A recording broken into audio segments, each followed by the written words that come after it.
ఈ ఉదయ వాగ్దానం మీకోసం ఎంతమంది ఎలా ఉన్నారు? ఉదయకాలం దేవునితో ప్రార్థనలో గడుపుతున్నారా? పాస్టర్ ప్రవీణ్ యూట్యూబ్ నుండి మీకు లైవ్ వస్తుంది. ఎంతమంది జీవితాలు చెదిరిపోయి, చినిగిపోయి, ఓడిపోయి, పడిపోయి, కృంగిపోయి, అలసట మార్గాలు, కృంగదలలో ఉన్నారు. దేవుడు ఈరోజు మీతో మాట్లాడుతున్నాడు. దేవుడిచ్చిన మాట ఏంటో తెలుసా? యెషయా గ్రంథం 43 అధ్యాయం 16, 17 వచనాల్లో, నేను ఏ దేవుడను అంటే వరదల్లో, అంటే భయంకరమైనటువంటి ఆ పారుతున్న దాంట్లోకి వెళ్ళి నీకు దారి సిద్ధపరిచే దేవుడు. ఎందుకు? ఆయన వాగ్దానం చేస్తున్నాడు. ఏమని వాగ్దానం చేస్తున్నాడు? మీరు 17వ వచనంలో కూడా చూసుకుంటే అద్భుతమైన మాట రాయబడి ఉంటుంది.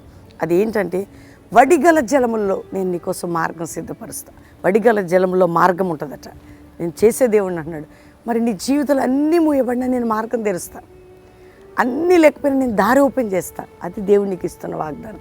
జలముల్లో దారి ఏంటండి? వడిగల జలముల్లో మార్గం ఏంటి? ఆ దేవుడే నాకు చేసేది. నీ జీవితాన్ని కూడా దేవుడే చేస్తాడు. అక్కడ ధైర్యంగా ఉండు. నీ లైఫ్ అన్నీ క్లోజ్ అయినా డోర్ ఓపెన్ కాబోతుంది. మార్గం సిద్ధపరుస్తున్నాడు. దేవుడు కృప చూపుతున్నాడు.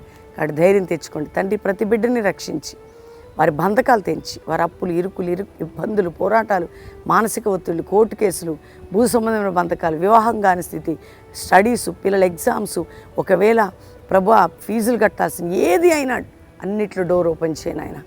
ఎవరికే సమస్యను, ఇతర దేశాలు మా ప్రియులను, ఇక్కడ ఉన్న వారిని, ప్రతి చోట ఉన్న వారిని నీ కాపుదల, రక్షణ, స్వస్థత, అద్భుతం జరిగించి మ్యారేజ్ డే, బర్త్డే బిడ్డలు దీవిస్తూ యేసు నామములో అడుగుచున్నాం తండ్రి. Amen. God bless you. Pastor Praveen official Insta follow అవ్వండి. దేవుడు మీ అందరినీ దీవించును గాక. Praise the lord.